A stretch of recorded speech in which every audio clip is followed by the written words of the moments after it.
84 লক্ষ জুনি অর্থাৎ 84 লক্ষ প্রাণীকুলে জন্মগ্রহণ করার পরে একটি আত্মা মনুষ্য শরীর লাভ করে। আবার বহু বহু মনুষ্য জন্মের স্বীকৃতিতে জীবাত্মার কৃষ্ণ জন্ম তথা অর্থাৎ বৈষ্ণবের জন্ম লাভ করে। বহু মানে জন্ম, বহু কষ্ট কৰি বহু জন্ম গ্ৰহণ কৰি এবাৰ জন্ম এবাৰ মৃত্যু, এনেকৈ 84 লক্ষবাৰ আমি জনম মৃত্যু এনেকৈ আহি আহি লাষ্টতে মানুহৰ জন্ম পায়। আকৌ বহু বহু মানুহৰ জন্মত স্বীকৃতি অৰ্জন কৰাৰ পিছতহে বৈষ্ণৱ হ'ব পাৰে। বৈষ্ণৱ ইমান সহজ বস্তু নহয়। যিবিলাকৰ মানুহৰ মানে অকণমান ধন দৌলত আছে তেওঁলোকে বৈষ্ণৱকো কিনি পেলাব বিচাৰে। বৈষ্ণৱ কিনা মানুহ ওলায় সময়ত, কিন্তু বৈষ্ণৱ এনেকুৱা বস্তু নহয়, ইমান সহজলভ্য বস্তু নহয়। বহু জন্মৰ স্বীকৃতি অৰ্জন কৰাৰ ফলতহে এজন মানুহ বৈষ্ণৱ হয়। এইটো বৈষ্ণৱ সহজ বস্তু নহয়। মনুষ্য জন্ম দুৰ্লভ বুলি কৈছে শাস্ত্ৰ ধৰ্মগ্ৰন্থে। কাৰো আছে বিৱৰণ, শুনহে 84 লক্ষ জুনিৰ কথন। বৃক্ষজনী জন্ম হয় 30 লক্ষ বার, সেই জন্মে কষ্ট ভোগী অশেষ প্রকার। বৃক্ষজনী, বৃক্ষ মানে কি? গছ। গছ গছনিৰ জন্ম আমি ল'ব লাগিব। গছ বুলি ক'বলৈ যাওঁতে গছটো এক প্ৰকাৰ নহয়, হাজাৰ হাজাৰ। ইয়াত কি কৈছে? 30 লক্ষ। গছ গছনিৰ প্ৰকাৰ 30 লাখ। প্ৰতিটো প্ৰজাতিৰ গছতে আমি জন্ম ল'ব লাগিব। একেবাৰে আহঁত গছৰ পৰা ধৰি দুবৰি বনলৈকে যিমান গছ বন আছে 30 লাখ শাস্ত্ৰৰ হিচাপত। আৰু এই 30 লাখ প্ৰজাতিৰ যিটো গছ, প্ৰতিটো গছে গছে আমি জন্ম ল'ব লাগিব। জন্ম মৃত্যু মুঠতে গছ লতিকাত কিমান বাৰ জন্ম হ'ব? 30 লক্ষ বাৰ। হিচাপ কৰি গ'লে বেছি ভাল হ'ব। 84 লক্ষ হয়নে নহয়? এইটো প্ৰথম তেতিয়াহ'লে গছ গছনি কেইবাৰ জন্ম হ'ব? আমাৰ 30 লক্ষ বাৰ। ৰৌদ্ৰতাপৰ ঝড় বৃষ্টি সদা মাথা পৰে, প্ৰবল ঝঞ্ঝাৰৰ চাপে ডাল ভাঙি পৰে। গছ এজোপাৰ ওপৰেদি ৰ'দ বৰষুণ কিমান গৈছে গছজোপাইহে জানে। আমিতো ঘৰৰ ভিতৰত শুই আছোঁ, বৰষুণ পৰি আছে সৰুকৈ, আমি ঘৰৰ ভিতৰত আৰামত শুই আছোঁ আৰু টোপনি। কিন্তু গছডালে কি কৰি আছে? গোটেই বৰষুণৰ কোবটোক ৰক্ষা কৰিছে। বৰষুণ, শিল বৰষুণ, ধুমুহা বৰষুণ, তাৰ ওপৰত আকৌ কি আছে? দিনৰ ভাগৰ ৰ'দৰ প্ৰখৰ তাপ ইত্যাদি ইত্যাদি গোটেইখিনি কষ্ট সি সহ্য কৰিবলগীয়া হৈছে। চব যন্ত্ৰণা তেওঁ সহ্য কৰিবলগীয়া হৈছে। বৃক্ষজনী ভ্ৰমিতেই 30 লক্ষ বাৰ, দীৰ্ঘ পথশ্ৰম ক্লান্তি ভুঞ্জি বাৰ বাৰ।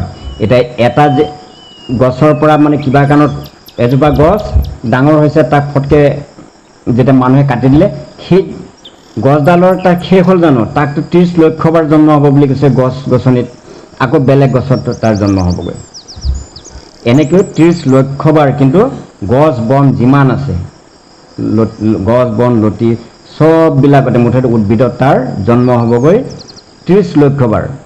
তাৰপৰ জলচৰ ৰূপেতে জনম, মৎস্য কুৰ্ম কুম্ভীৰ আদি ৰকম ৰকম। 30 লক্ষবাৰ যেতিয়া গছ গছনিৰ পৰা মানে পৰিত্ৰাণ পাব, এইবাৰে জন্ম হ'ব ক'ত? জলচৰ প্ৰাণীত। পানীত থকা যিবিলাক জীৱ, পানীত থাকে কিমান ধৰণৰ জীৱ আছে। মাছ, কাছ, ঘৰিয়াল, জোক, বেং, সাপ ইত্যাদি ইত্যাদি। কত ৰকমৰ বিধৰ সাগৰত আৰু কত ৰকমৰ মানে জীৱ আছে, যিবিলাক আমি দেখাই নাই, নামেই নাজানো। এই ৰূপে জন্ম হয় 9 লক্ষ বাৰ। জুনি পথৰ জন্ম দুঃখ ঘুচে নাছে আৰ। কিমান যে কষ্ট, এইটো সেই জন্ম লোৱা প্ৰাণীটোৱে গম পায়। আজি মাছৰ জন্ম যেতিয়া পাইছে, মাছ ধৰিবলৈ মানুহে জোক লৈয়ে থাকে। কোনোবাই জাল জৰি লৈ বহি আছে, কোনোবাই লাঙি জাল পাতি বহি আছে, কোনোবাই পচা লৈ বহি আছে, কোনোবাই জাঠি লৈ বহি আছে। জলচৰ প্ৰাণী 9 লাখ প্ৰজাতিৰ। এই 9 লাখৰ ভিতৰত সাপ, বেং, জোক, কেঁচু সমস্ত হৈ এই বস্তুটো কোনটো যিটো কথা কৈ আছে ইয়াত, মলা দি ভক্ষণ কৰে এইটো কোনটো বস্তুটো কোনটো নে লেট্ৰিনত থকা পোকটো ইয়াৰ মাথা আছে জানো মাথা আছে না গোটেই গাটোৱে তাতেই মাথা তাতেই চকু তাতেই মানে হাত ভৰিটো নাই খালি নেজ এডাল আছে সেইটোতেই মানে ল'ৰা সহায় আগবাঢ়ি যোৱাৰ ইয়াৰ নিচিনা লেতেৰা পানী কি আছে বাৰু বা নৰক কাক কয় তাতেই ডুবাই দিনে ৰাতিয়ে মানে কি কৰিছে জীৱন ধাৰণ কৰিছে তাত ডুবাইতো আছেই তাতেতো আৰু গোটেই ৰাতি দিনে আছে তাৰ ওপৰত কি কৰিছে নিজে যে খাইছে কি সেই বিষ্ঠাখিনিকে খাইছে লেট্ৰিনৰ গাঁতত থকা যিখিনি বিষ্ঠা সেইখিনি বিষ্ঠাকে খাইছে খোৱাৰ পিছত আকৌ সিওতো নিজে আকৌ বিষ্ঠা ত্যাগ কৰিছে খালেতো হাগিব লাগিবই সিওতো খাই লৈ আকৌ নিজেও হাগিছে নিজৰ গুখিনিও আকৌ খাইছে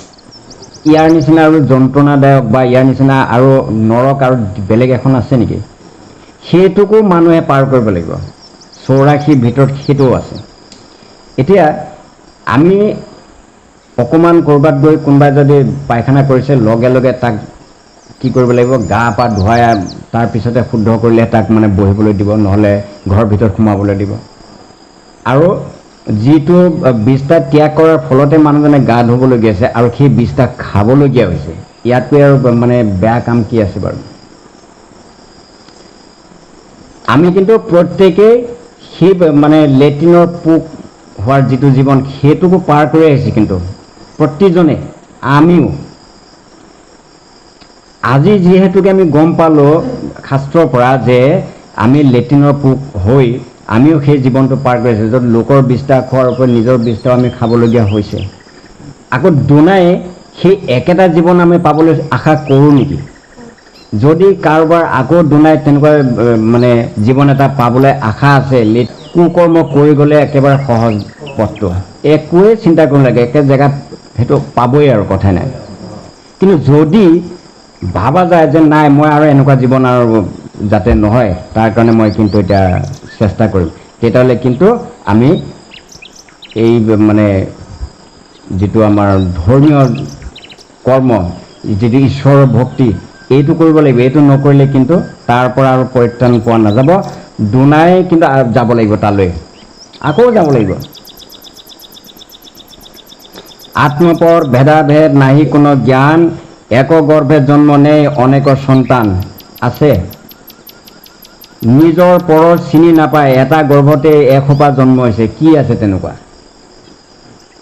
যেনে কুকুৰ মেকুৰী গাহৰি এটা গৰ্ভতে এসোপা জন্ম হৈছে নাই মাছ এই কেঁকুৰা সিহঁতৰ নিজৰ পৰৰ কিবা চিনি পোৱা জ্ঞান আছেনে বাৰু এইটো নিজৰ এইটো পৰ এইটো মোৰ ভাই এইটো ভনী সেই পৰিচয়তে সিহঁতৰ নাই সব খালি এটাই জানে মানে নিজৰ স্বাৰ্থ খালি খোৱা বোৱাৰ কাৰণে দৰকাৰ হ'লে কাৰোবাক হানি খুচি মাৰি পেলাব নিজে খাব পাৰিলে হ'ল সেই তেনেকুৱা জীৱ এটাৰ গৰ্ভত আমি জন্ম ল'বলগীয়া হৈছে আৰু আজিতো আমাৰ মানুহৰ গৰ্ভত জন্ম পাইছোঁ গতিকে আমাৰ মানুহৰ জ্ঞান আছে সেইকাৰণে এইটো মোৰ নিজৰ ইয়াৰ প্ৰতি মৰম এটা বেলেগ সেইটো পৰ তাৰ প্ৰতি মোৰ মৰমটো বেলেগ নিজৰ পৰৰ এই কথাটো আমি এটা বুজি পোৱা হ'লে যিটো নেকি মাছে বুজি নাপায় এনেকুৱা মাছ আছে নিজৰ পোৱালিক নিজে খায় আকৌ কেঁকুৰাৰ ক্ষেত্ৰত দেখা গৈছে কেঁকুৰাই আকৌ নিজৰ মাককে খায়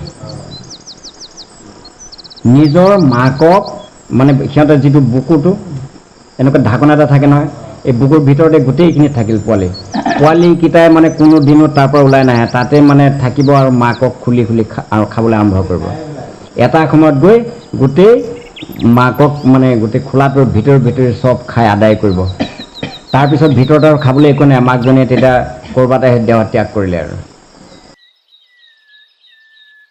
পোৱালি খুৱাই তেতিয়া ভিতৰত যিহেতুকে খানা নাপায় তেতিয়াহে সিহঁতে বাহিৰলৈ ওলাই আহি খানাৰ সন্ধান কৰে অন্য ধৰণৰ খানা সেইটো এটা জীৱন য'ত মানুহৰ ক্ষেত্ৰত কৈ থকা হৈছে পিতৃ মাতৃ আদি গুৰু তেওঁলোকৰ শ্ৰদ্ধা ভক্তি নকৰিলে ভগৱানক সন্তুষ্ট নহয় আৰু এনেকুৱা এটা জীৱ য'ত মাককে খুলি খুলি খাই পেলাইছে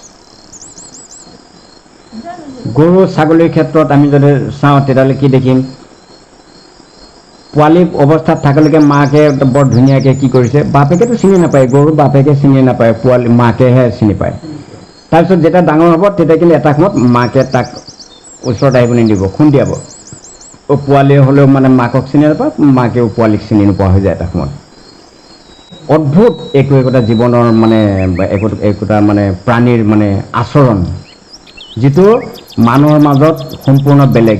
মানুহ সেইকাৰণে শ্ৰেষ্ঠ, কিন্তু আমি মানুহৰ জনমটো পায়ো এই যে কিছুমান যে কুকুৰ মেকুৰী জীৱ জন্তুৰ নিচিনা যে কৰ্ম কৰোঁ, এইটোৱেই হ'ল বেয়া। আত্মৰক্ষা তৰে একে অন্য মাংস খাই আয়ু ভৰ এইভাৱে জীৱন কাটায়। গতিকে এইবিলাক মানে যিবিলাক জীৱ পানীৰ জলচৰ প্ৰাণী সেইবিলাকৰ কথা হৈছে, তেওঁলোকে নিজে নিজৰ কেতিয়াবা পোৱালিকে খাই জীয়াই থাকে, কেতিয়াবা আনক ধৰি খায়, যেনে ডাঙৰ ডাঙৰ মাছে সৰু মাছক ধৰি খায়, সেইটো হয়। মাছে কেঁচু খায়, এটা প্ৰাণীয়ে আন এটা প্ৰাণীক বধ কৰি খায়ো জীয়াই আছে। নিৰ্দিষ্ট আশ্ৰয়হীন যত্ৰ তত্ৰ বাস, নৱলক্ষ জন্মে ভোগে সহস্ৰ বিষাদ। বিষাদ মানে দুখ। 9 লক্ষ বাৰ মানে 9 লাখ প্ৰজাতি আছে মাছৰ। আমি কেইটা মাছৰ প্ৰজাতি, আমি 1000 মাছৰ নামে ক'ব নোৱাৰিম। ইয়াত 9 লাখ মাছৰ কথা কৈ আছে, 9 লাখ প্ৰজাতি আছে। এই 9 লাখৰ ভিতৰত প্ৰতিটোতে একদম মানে জন্ম ল'ব লাগিব, আৰু প্ৰতিটোৰ ক্ষেত্ৰতে তাৰ যিটো সেই কুলৰ যিটো দুখ যন্ত্ৰণা, এইটোকো ভুগিব লাগিব। প্ৰতিটো জীৱৰ মাজত, প্ৰতিটো জীৱৰ কুলৰ মাজত যিবিলাক যন্ত্ৰণা, এইবিলাক ভুগিব লাগিব। মানুহৰ জনমটো আমি কেইটামান দিনহে থাকিব লাগে, ইয়াকে সহ্য নহয়, কতই গৈ পেলাই দুখ যন্ত্ৰণাত থাকিব নোৱাৰে, ছুইচাইড কৰি পেলাই। তেনে ক্ষেত্ৰত এই 9 লক্ষ বাৰ, এইটো মুখৰ কথা নেকি বাৰু? আমি ইমানখিনি কথা জনাৰ পিছতো যদি ভাবোঁ যে ভৱিষ্যতে মই এইবিলাক হ'লে আৰু ভাল আৰু এনেকৈ চলিব পাৰিম, তেতিয়াহ'লে আৰু ক'বলৈ উপায় নাই। কিন্তু যদি কাৰোবাৰ যদি মনত চেতনা আহিছে যে এনেকুৱা যদি হয়, তেতিয়াহ'লে ইয়াৰ পুনৰ তেনেকুৱা এবাৰটো ঘূৰি আহিলোৱেই, গোটেই এইবিলাক চব পাৰ হৈ আহিলোঁ, কিন্তু আহি মানুহ হৈছে। আকৌ যদি সেইটোত যাবলগীয়া হয়, তেতিয়াহ'লে এই যন্ত্ৰণা আৰু ভোগ কৰিবলৈ আৰু ধৈৰ্য নাই। গতিকে মই আৰু যাতে দুনাই এনেকুৱা মানে জীৱনত দুনাই মানে আমি দৰ্শন কৰিব নালাগে, বা এনেকুৱা কষ্ট ভোগ যাতে কৰিব নালাগে, তেনেকুৱা প্ৰাণীত যাতে আমাৰ জন্ম নহয়, আমি ভাল কৰ্ম কৰিব লাগিব যাতে আমি উদ্ধাৰ হৈ যাওঁ। এই চেতনাটো অহা উচিত। সংখ্যাতীত কৃমি জন্মে নানা ৰূপ ধৰে, ক্ষুদ্ৰ হতে ক্ষুদ্ৰ থাকে দৃষ্টিৰ বাহিৰে। আমি যিবিলাক ডাঙৰ ডাঙৰ কৃমি সেইবিলাকহে দেখা পাওঁ, এনেকুৱাও গৈছে ক্ষুদ্ৰ, ইমানেই ক্ষুদ্ৰ যে যন্ত্ৰ দিহে দেখা পোৱা যায়। সিও আমাৰ দেহৰ ভিতৰত আছে, কিন্তু ইমানেই এটা অদ্ভুত প্ৰাণী, গু মুঠ খাই জীৱন ধাৰণ কৰি আছে। আৰু সেই গু মুঠ খোৱাৰ জীৱনটোক যদি আমি আকৌ কামনা কৰোঁ, ইয়াতকৈ আৰু অদ্ভুত কি হ'ব পাৰে? দুনাই যাতে আমি সেই তেনেকুৱা এটা জীৱনলৈ যাব নালাগে, তাৰ কাৰণে আমি কি কৰিব লাগে? এই ভগৱানৰ ওচৰত আশ্ৰয় গ্ৰহণ কৰিব লাগে। হে প্ৰভু, ইমান এটা দুখ যন্ত্ৰণাপূৰ্ণ এটা এনেকুৱা জীৱন, য'ত নেকি গু মুঠ খায়, গু মুঠত জীৱন মানে ৰাতিয়ে দিনে বাস কৰিব লাগে, তেনেকুৱা জীৱন আৰু যাতে আমি ধৰিবলগীয়া নহয়, তুমি আমাক সৎজ্ঞান দিয়া। আমি যাতে তোমাৰ চিন্তা কৰি যাতে তোমাৰ চৰণ সেৱা কৰিব পাৰোঁ, আমি যাতে আৰু সেই বিধলৈ যাবলগীয়া নহয়, সেইটোত আমি এবাৰো নাভাবোঁ। আমি কিন্তু কৰ্মবিলাক কিন্তু আমাৰ এনেকুৱা হৈ আছে, যিটো কৰ্ম নেকি এইটোকে বুজায় যে আমাৰ সেই জীৱনটোৱে ভাল, আমি আকৌ যোৱাৰ কাৰণে কৰ্ম কৰি আছোঁ। আমাৰ মানুহৰ কৰ্মবিলাক ইমানেই বেয়া হৈছে যে এইটোকে বুজাব বিচাৰিছে যেনে আমাৰ সেই আগৰ জীৱনটোৱে ভাল আছিলে, আমি আকৌ যাব লাগে। গাহৰিটোৱে যেতিয়া তাৰ ওচৰত বস্তু পৰে বা তাক লক্ষ্য কৰিলে দেখিব পৰা যায়, ই গু মুঠ গেলা পচাই একোৱেই নামানে, চব মাৰিছে। ভালমতে আপুনি ঘৰ এটা পকী ঘৰ বনাই তাক বান্ধি থওক, সি তাত শান্তি নাপায়, সি মানে হুলস্থুল লগাই দিব, তাক এৰি দিব লাগে। যেতিয়া তাক এৰি দিয়া গ'ল, সি কৰিব কি, তাৰ পৰা মানে যেনে তেনে তাক মানে খালি বাহিৰত আনিব পৰা ব্যৱস্থা কৰি দিলেই হ'ল। বাহিৰত অহাৰ পিছতে সি গৈ কি কৰিব, বিচাৰিব গেলা ডাব ক'ত আছে, পানী থকা মানে লেতেৰা ঠাই ক'ত আছে। গৈ যেতিয়া দেখিব যে এইডোখৰ জেগাত আছে আৰু গেলা পানী, এইটো ভাল বেয়া তাৰ বিচাৰ নাই, তাৰ সেইটোৱেই বিচাৰি আছে মাল, তাক সেইটোৱেই লাগে। তাত গৈ বা একদম মানে ভালমতে লুটি বাগৰ মাৰি গাটোক পানীৰ ভিতৰত সোমাই দি নাকটোহে উলিয়াই ৰাখে খালি চকু পানীৰ তলত তাৰপিছত অলপৰ পিছত মানুহে তাৰ গাহৰি তাত আছে নাই এইটো গম নাপায় আৰু অলপ পিছতহে মাথাটো উলিয়াই দি পেলাই একদম ই বোলে ইন্দ্ৰ দেৱতালৈ চায় আকাশৰ ফালে আৰু কয় বোলে হেৰ' ইন্দ্ৰ তই কি সুখত আছ তাতকৈ মোৰ সুখ বেছি মই কি মজা পাইছোঁ তই কি বুজি পাবি সি পাহৰি গ'ল ইন্দ্ৰৰ সুখটো আৰু তাৰ সুখৰ লগত তুলনা কি কৰিলেকে খাটিবনে নাই সি ইন্দ্ৰকো মানে চেলেঞ্জ মাৰিছে তোতকৈ মোৰ সুখ বেছি আমাৰ গতি তেনেকুৱা হৈছে মানুহৰ জন্ম পাইছোঁ মানুহৰ ইয়াত পৰিৱৰ্তন লাগে ন মানুহে পাপ পুণ্য বুজি পায় মানে যিখিনি পাপ এইখিনিতো খণ্ডন কৰি পুণ্য অৰ্জন কৰিব লাগে কিন্তু আমি কি কৰিছোঁগৈ পাপৰ আশ্ৰয়হে ল'ব বিচাৰিছোঁ গতিকে এনেকুৱা কৰ্ম কৰিছোঁ যিটোৱে আৰু পাপ মানে অৰ্জন হ'ব আৰু এই পাপৰ ফলতে আমি আকৌ সেই আগৰ যিবিলাক পৰিৱেশ কুকুৰ মেকুৰী গাহৰি মানে কীট পতংগ কৃমি এইবিলাক সেই ঠাইটো আমি মানে পচন্দ কৰিছোঁ নহ'লে এই অপকৰ্ম কিয় কৰিম আমি তে ভগৱানে কিন্তু সেইটোকেই কৰিব এইটো শাস্ত্ৰই সেইকাৰণে কৈছে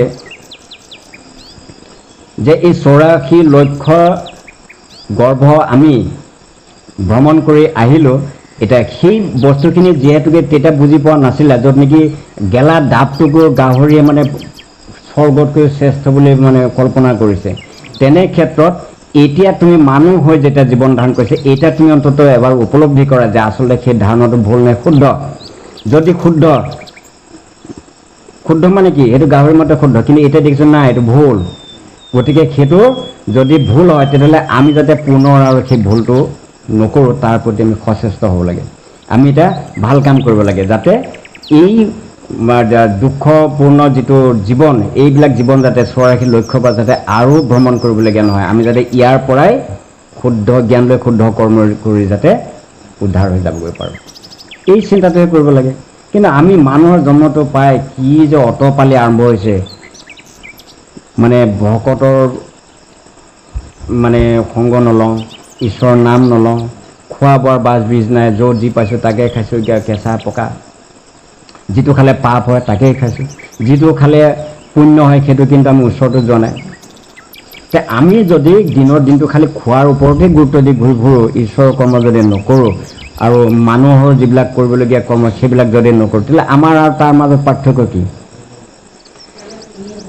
পশু আৰু মানুহৰ মাজত দুটামান পাৰ্থক্য আছে পশু আৰু মানুহৰ মাজত পাৰ্থক্য কি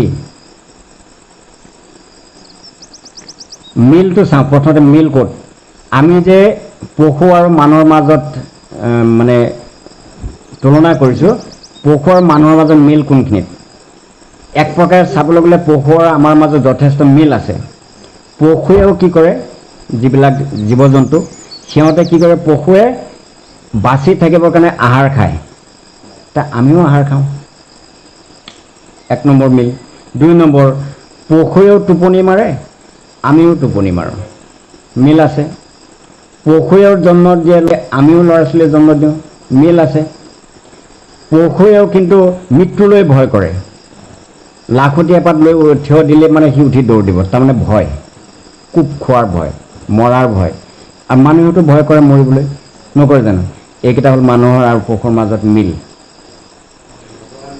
হা এইকেইটা মিল তে ইয়াৰ পৰা দেখা গ'ল যে পশুৰ লগতো আমাৰ সম্পূৰ্ণ মিলেই আছে তেতিয়াহ'লে শ্ৰেষ্ঠ কেনেকৈ হ'লো পশু আৰু মানুহৰ মাজত মিলেই আছে তেতিয়া শ্ৰেষ্ঠ আকৌ কেনেকৈ হ'ল তেতিয়া সিহঁততো শ্ৰেষ্ঠ হ'ব লাগিছিল নাই সিহঁতৰ এটা অমিলো আছে সেইটো কি আমাৰ এটা হিতাহিত জ্ঞান আছে আমি যে মানুহ আমি যে ভগৱান চিন্তা কৰিব লাগে আমি যে ভগৱানৰ মানে তত্ত্ব বুজি পাওঁ এই বস্তুটো সিহঁতে বুজি নাপায় ভগৱান কি ভগৱানক কেনেকৈ ভক্তি কৰিব লাগে ভক্তি কৰাৰ কাৰণ কি এই ভক্তিটো কেনেকৈ কৰিব লাগে বা ভক্তি কৰিলে কি হয় এইটো কেৱল মানুহে জানে এই পশুৱে কিন্তু বুজি নাপায় পাৰ্থক্য সেইখিনিতে তেতিয়াহ'লে পশুৰ মাজত আমাৰ অমিল সেইখিনিতেই কোনখিনিত আমি ঈশ্বৰৰ চিন্তা কৰিব পাৰোঁ, ঈশ্বৰৰ নাম ল'ব পাৰোঁ, কৃষ্ণ বুলি আমি ক'ব পাৰোঁ, কিন্তু পশুৱে কিন্তু কৃষ্ণ বুলি ক'ব নোৱাৰে। কোনো পশুৱে নোৱাৰে এইটো ক'বলৈ, উচ্চাৰণ নহয় সিহঁতৰ। আমাতকৈ গৰুৰ জিভাটো ডাঙৰ, কুকুৰৰ জিভাটো ডাঙৰ, দীঘল, মানুহতকৈ দুগুণ তিনিগুণ, অথচ সিহঁতৰ সেইটো মুখেদি জিভাহেও মানে সেইটো উচ্চাৰণ কৰিব নোৱাৰে, যিটো মানুহে পাৰে। সেইটোৱে হ'ল পশু আৰু মানুহৰ পাৰ্থক্য। কিন্তু মানুহে যদি ইমানখিনি পাৰ্থক্য থকাৰ পিছতো বা বুজা শক্তি থাকিও, জ্ঞান থাকিও যদি সেই কৰ্মটো নকৰে, পশুৰ দৰে যদি কৰিব বিচাৰে, এইটোৱেই হ'ল ভুল ধাৰণাটো। আৰু এই ভুল কৰ্মটোৰ কাৰণেই মানুহে গৈ আকৌ সেই পশুৰ কুললৈকে এটা দিনত যাবগৈ লাগিব। পুতি গন্ধময় জেঠা মলমূত্ৰ ৰয়, কৃমি জন্ম সেখানি পুনঃ পুনঃ হয়, একাদশ লক্ষ্য জন্ম পক্ষী ও বায়স, জন্ম ভোৰ দুঃখ ভোগ অসীম অশেষ। জলজ প্ৰাণী কিমান বিধৰ আছিলে? 9 লাখ। এতিয়া কৈছে পক্ষীৰ জনম, চৰাই হ'ল 11 লাখ। আমি কেইটা চৰাইৰ নাম জানো? 11 লাখ চৰাই আছে বুলি কৈ আছে শাস্ত্ৰই। 11 লাখ আৰু এইফালে 9 লাখ, কি 20 লাখ, আৰু এইফালে 30, 50 হ'ল। তেতিয়াহ'লে গছ লতিকে আমি কিমান বাৰ জন্ম হৈছিলোঁ? 30 লক্ষ বাৰ। জলত থকা প্ৰাণী আমি কিমান বাৰ জন্ম লৈছিলোঁ? সাপ, বেং, কুচিয়া, শামুক, জোক ইত্যাদি ইত্যাদি যিমান আছে, আমি 9 লাখ বাৰ জন্ম লৈছোঁ পানীত। আৰু কিমান দিন পাৰ কৰিছোঁ এতিয়া আমি এইটো হিচাপ কৰি লোৱাটো সম্ভৱ নহ'ব। তাৰপিছত পক্ষী জন্ম কেইবাৰ ল'ব লাগিব এতিয়া? 11 লাখ পক্ষী। তাৰ ভিতৰত হাঁহ কুকুৰাও আছে, বিভিন্ন প্ৰজাতিৰ চৰাই। আমাৰ ইয়াত থকা চৰাইখিনি হিচাপ কৰি আমি গোটেইটো শেষ কৰোঁ নে? পাহাৰে পৰ্বতে দেশে বিদেশে ঘূৰিব লাগিব, তেতিয়াহে মেকআপ হ'ব। অথচ 11 লাখ আমি দেখুৱাব নোৱাৰিম, কিন্তু শাস্ত্ৰত আছে 11 লাখ প্ৰজাতি আছে। এই 11 লাখ হৈ বিভিন্ন ধৰণৰ কি কৰিব লাগিব? দুখ কষ্ট ভুগিব লাগিব। আজি মানুহৰ কিবা এটা অসুবিধা হ'লে কি কৰে? সেই বিপদটোৰ পৰা বাচিবৰ কাৰণে এটা উপায় উলিয়ায়। যেনে বেমাৰ পৰিছে, লগে লগে তাক মানে কি কৰা হ'ব?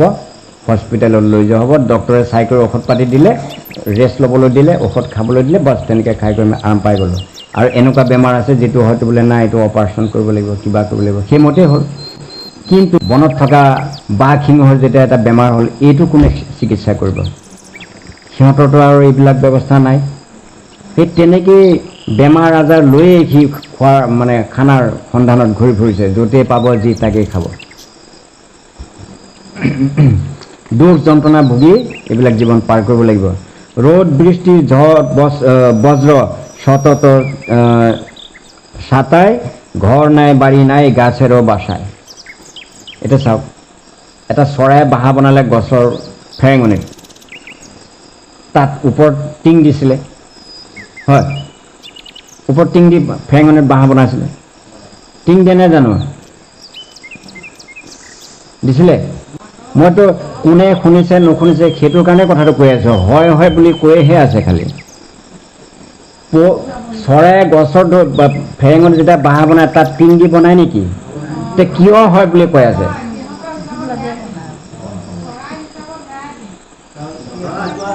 আমি কোন শ্ৰেণীত কথাটো কৈ আছোঁ? আমি শুনিছোনে নাই? আমাৰ ধ্যান আছেনে নাই? চব খালি হয় হয়হে কৰি আছোঁ। এবাৰ ভাবি নাচালোঁ যে তাত টিং আছেনে নাই। চৰাইকে টিং দি ঘৰ বনায় নেকি? সিহঁতে উদঙে মুদঙে খালি এনেকৈ বাতি এটা নিচিনা বনাব, তাতে কণী পাৰি পোৱালি জগাব, মাকে অ'ৰ পৰা তোৰ পৰা খানা আনি দিব। কোনোবা এটা চৰাই অকণমান কিবা এটা কৰি আৰু খুলুঙৰ নিচিনা বনাই লৈছে বা গছৰ ধুন্দত হেৰি কৰিছে, সেইটো কথাও বেলেগ। কিন্তু এনেকুৱাতো চৰাই আছে যেনে বৰটোকোলা, শগুন, চিলনী, ইহঁতেতো চিধা চিধি বনায়। বতাহ যেতিয়া আহিব, এতিয়া কণীয়ে হওক পোৱালিয়ে হওক, তাৰ অৱস্থা কি হ'ব বাৰু? লৈ গ'ল।